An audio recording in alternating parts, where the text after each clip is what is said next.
ओम नमः शिवाय। केदारनाथ ज्योतिर्लिंग हिंदू धर्म में हिमालय की गोद में बसे 12 ज्योतिर्लिंगों में से एक माना जाता है। केदारनाथ धाम को भगवान शिव का निवास स्थान बताया जाता है। ऐसा माना जाता है कि यहाँ भगवान भोलेनाथ त्रिकोण शिवलिंग के रूप में हर समय विराजमान रहते हैं। पौराणिक ग्रंथों में इस धाम से जुड़ी कथाओं का वर्णन मिलता है। केदारनाथ ज्योतिर्लिंग के विषय में कई कथाएं हैं। स्कंद पुराण में लिखा है कि एक बार केदार क्षेत्र के विषय में जब माता पार्वती जी ने भगवान शिव से पूछा, तब भगवान शिव ने उन्हें बताया कि केदार क्षेत्र उन्हें अत्यंत प्रिय है।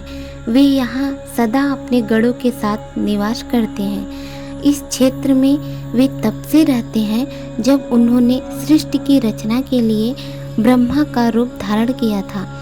स्कंद पुराण में इस स्थान की महिमा का एक वर्णन यह भी मिलता है कि एक बहेलिया था जिसे हिरण का मांस खाना अत्यंत प्रिय था। एक बार यह शिकार की तलाश में केदार क्षेत्र में आया। पूरे दिन भटकने के बाद भी उसे शिकार नहीं मिला। संध्या के समय नारद मुनि इस क्षेत्र में आए तो दूर से बहेलिया उन्हें हिरण समझकर उन पर बाण चलाने के लिए तैयार हुआ।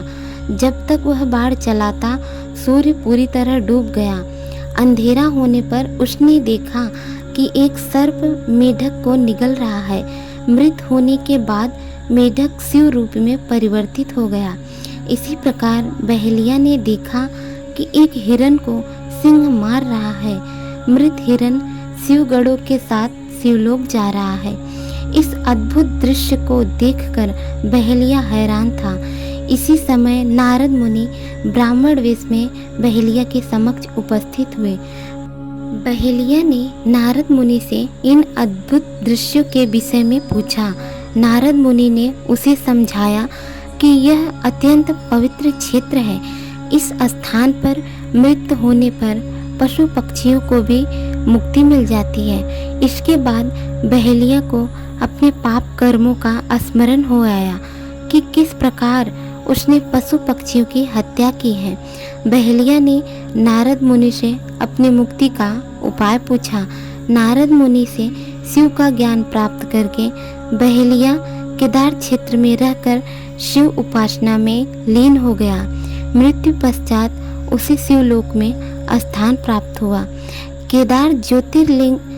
केदारनाथ की कथा के विषय में शिव पुराण में एक और कथा वर्णित है कि नर और नारायण नाम के दो भाइयों ने भगवान शिव की पार्थिव मूर्ति बनाकर उनकी पूजा एवं ध्यान में लगे रहते थे। इन दोनों भाइयों की भक्तिपूर्ण तपस्या से प्रसन्न होकर भगवान भोलेनाथ इनके समक्ष प्रकट हुए।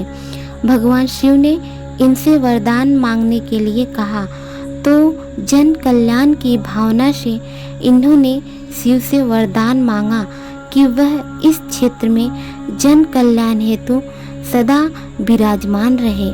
इनकी प्रार्थना पर भगवान शंकर ज्योतिर्लिंग के रूप में केदार क्षेत्र में प्रकट हुए।